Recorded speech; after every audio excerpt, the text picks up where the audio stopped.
بسم اللہ الرحمن الرحیم۔ السلام علیکم ورحمۃ اللہ وبرکاتہ۔ اردو جماعت اول میں خوش آمدید عزیز طلباء و طالبات۔ آج ہم سبق نمبر 1.5 کا تیسرا حصہ پڑھنے جا رہے ہیں جو کہ اعراب سے متعلق ہے۔ پیارے بچوں، ہم نے اعراب کے بارے میں 2 حصے آلریڈی پڑھ لیے ہیں جس میں ہم نے زبر، زیر، پیش اور شد کے بارے میں معلومات حاصل کی ہیں۔ دیکھتے ہیں آج کا ہمارا سبق اعراب کے کن الفاظ پر مشتمل ہے۔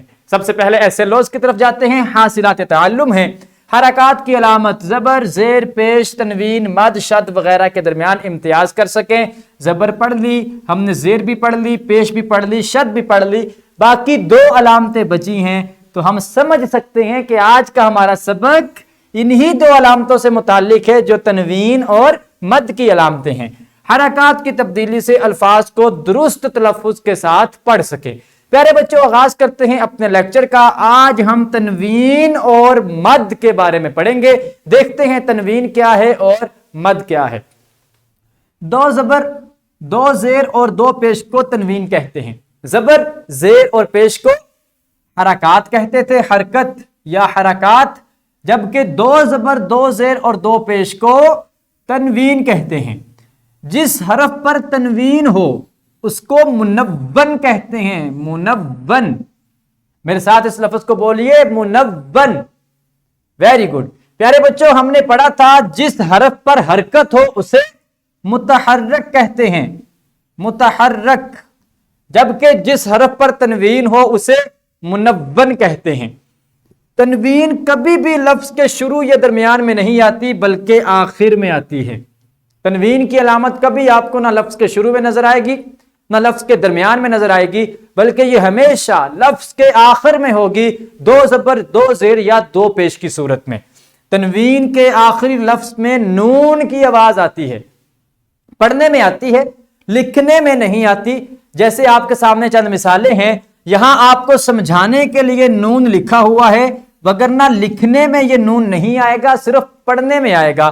جیسے یہ لفظ ہے اور اس کے اوپر آخر میں تنوین ہے، چونکہ آپ نے پڑھا کہ تنوین کی علامت شروع میں یا درمیان میں نہیں آتی۔ اخلاقن، اور اس کو دیکھیں اخلاقن، دونوں لفظوں میں کوئی فرق نہیں ہے، کیونکہ ہم نے یہ سمجھانا ہے کہ تنوین کی علامت میں آخر میں نون کی آواز آتی ہے، اخلاقن۔ اسی طرح احدن، احدن، مسدن، اور یہ مسدن، یہ 2 زبر، یہ 2 پیش اور یہ 2 زیر، اور 2 زبر، 2 زیر، 2 پیش کو تنوین کہتے ہیں۔ آپ دیکھیں ان لفظوں میں یہ تنوین کی علامتیں کہیں بھی نہ لفظ کے شروع میں آئیں نہ لفظ کے درمیان میں آئیں، بلکہ ہمیشہ لفظ کے آخری حصے میں آئی ہیں۔ جی تو پیارے بچوں، اسی طرح مزید علامتیں میں آپ کے سامنے مثال کے لایا ہوں، جیسے اتفاقن، 2 زبر، سوالن، 2 زبر، جوابن، 2 زبر۔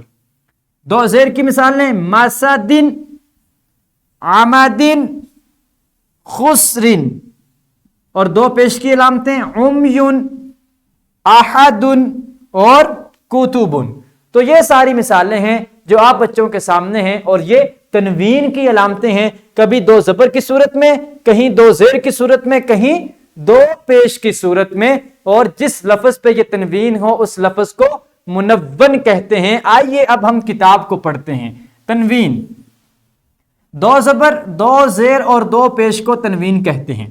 جس حرف پر تنوین ہو اس کو منون کہتے ہیں۔ تنوین ہمیشہ لفظ کے آخر میں لگائی جاتی ہے۔ 2 زبر، 2 زبر لفظ کے آخر میں ان کی آواز دیتا ہے، ان، لاہب، 2 زبر لفظ کے آخر میں ان کی آواز دیتا ہے، اور ان کے طور پہ جیسے فورن، جبرن، مثلن، جبرن، مثلن، فورن، یہاں پہ ان کی آواز آ رہی ہے۔ اسی طرح سے 2 زبر ہمیشہ الف کے اوپر استعمال ہوتے ہیں۔ 2 زبر ہمیشہ جب جہاں بھی نظر آئیں گے الف آئے گا اور الف کے اوپر استعمال ہوں گے، آپ کو کہیں بھی الف کے علاوہ استعمال ہوتے ہوئے 2 زبر نظر نہیں آئیں گے، اور یہ 2 زبر کی علامت ہے۔ زبر کی علامت آپ نے پڑھ لی تھی کہ وہ ایک